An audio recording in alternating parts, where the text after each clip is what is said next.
महापौर दीपमाला काळे यांचा आज रुद्र अवतार पाहायला मिळाला आहे।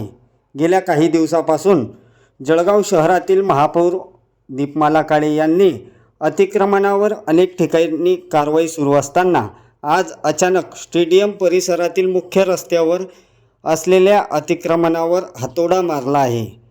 या ठिकाणी एका दुकानदाराने अवैध नळ कनेक्शन घेतल्याचे देखील समोर आले आहे। त्यामुळे आणखीनच महापौर काळे यांचा संताप अनावरण झाला होता। पहा काय म्हणाल्या महापौर काळे।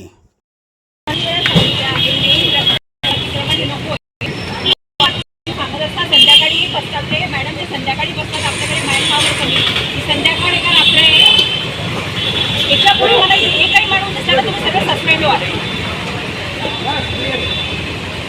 हप्ते घेण्याची कामं पटकन करता येतात। तुम्हाला किती वेळा सांगते मी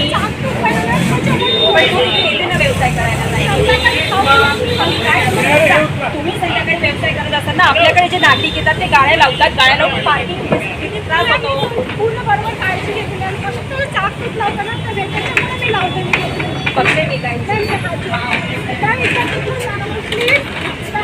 नाही, मी काहीच करू शकत नाही। मला माफी मागते माझी हात जोडते तुझ्यासाठी, मी नाही काही करू शकत नाही। तुम्हाला वारंवार सांगून सुद्धा तुम्ही ऐकले नाही। हे सर्व मध्ये काढा नाही तर जाऊ द्या। अन्नाला बिलकुल इथे नको प्लीज, तू महापालिकेत आणि गाडी घेऊन जा प्लीज सर, पावती फाडून गाडी घेऊन जा प्लीज, मला माफ कर। म्हणजे आज बघितलं तर खरं मी ह्या कामासाठी इथे आलेले नव्हते। आज आपण डागडुजी जी चालू केली होती, जी नागरिकांची समस्या जळगावकरांची एक तक्रार होती किंवा नाराजगी होती आपल्यावर, आमच्या प्रशासनावर किंवा नगरसेवकांवर, त्याची आज आपण डागडुजी ही चालू झाली होती। ती बघण्यासाठी मी इथे स्टेडियमजवळ आलेले होते। पण ते बघत असताना मला असं वाटलं की म्हणजे जे अतिक्रमण, मी वारंवार ऑफिसला बसून सर्व अतिक्रमण विभागाला सांगत असते की अतिक्रमण मेन रस्त्यावरचं तरी काढलं गेलं पाहिजे। मागे तुम्ही बघाल तर आपल्या महापालिकेमध्ये ठरावसुद्धा झालेले आहे की जे रोड असतात, जे वाहतुकीचे रोड असतात, मेन रोड असतात आणि पुतळे असतात आपले, त्यांच्याजवळ तरी अतिक्रमण नको, हे वारंवार मी प्रशासनालाही सांगत आलेले आहे। पण जेव्हा मी आज इथे जागेवर आली तेव्हा तुम्ही बघाल तर जागा म्हणजे गाड्या एकदम फुल फ्लेजमध्ये चालू होत्या।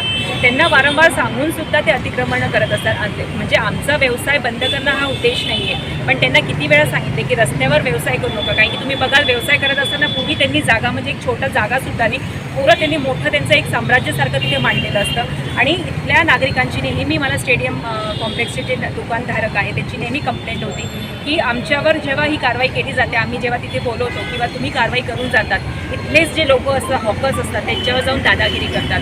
काही लोकांना त्यांनी शिवीगाळसुद्धा केलेली होती। ही कंप्लेंट माझ्याजवळ आलेली होती। त्या अनुषंगाने मी इथे जे आले तेव्हा बघितलं आणि आता गोसावी साहेबांना असेल, अतिक्रमण विभागाला असेल, मी सूचना दिलेल्या आहे की हे इथे बिलकुल नको।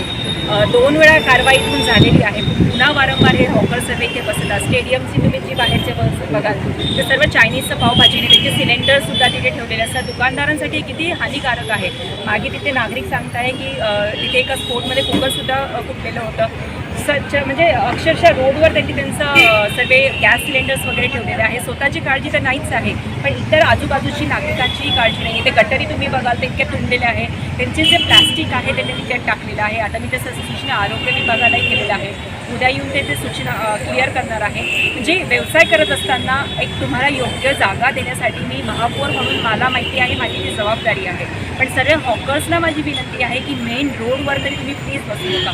तुम्ही व्यवसाय करत असताना तुमच्याकडे जे ग्राहक येतात ते तुमच्या गाड्या लावून पुरा रस्ता, तुम्ही शनिवार रविवार अगर फिरले तर पुरा रस्ता त्यांनी आपल्याला हॉकर्सचे हे असतो की पायी चालणारा सुद्धा जागा नसते।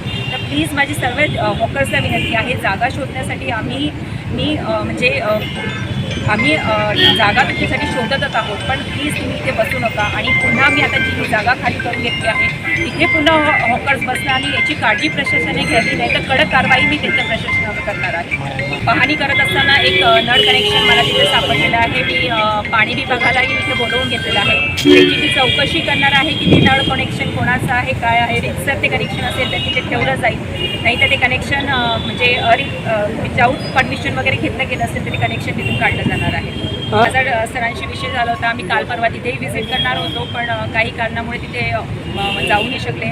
आता मी तिथेही जाणार आहे. प्लॅस्टिकचंही मी वारंवार सांगते, प्लॅस्टिकचंही आज आम्ही तिथे जाऊन प्लॅस्टिकचंही आपण करणार आहोत. नेहमी आपण म्हणजे मला असं वाटतं आपण कारवाई त्यांच्यावर करत असतो, पण त्यांचं तिकडनं म्हणणं असतं की आम्हाला जागा द्या. जागा देणे इतके शक्य नाही. तुम्ही बघा कोरोनानंतर त्यांचे जे अधिकृत हॉकर्स होते ते आता 2,000-2,500पर्यंत 4,500पर्यंत रजिस्टर्ड हॉकर्स आहे. तर त्यांना आम्ही जागा देण्याचं आश्वासन आम्ही दिलं आहे, तुम्हाला देऊ. पण इतके हॉकर्स आता झालेले फक्त फुले मार्केटमध्ये त्या दिवशी 6,500 हॉकर्स होते. इतक्या सर्वांना प्रशासन म्हणून आपण जागा कुठे देऊ नाही शकत. पण नक्की आमचा प्रयत्न राहील की त्यांना जागा देऊन कुठेतरी आम्ही बसूया.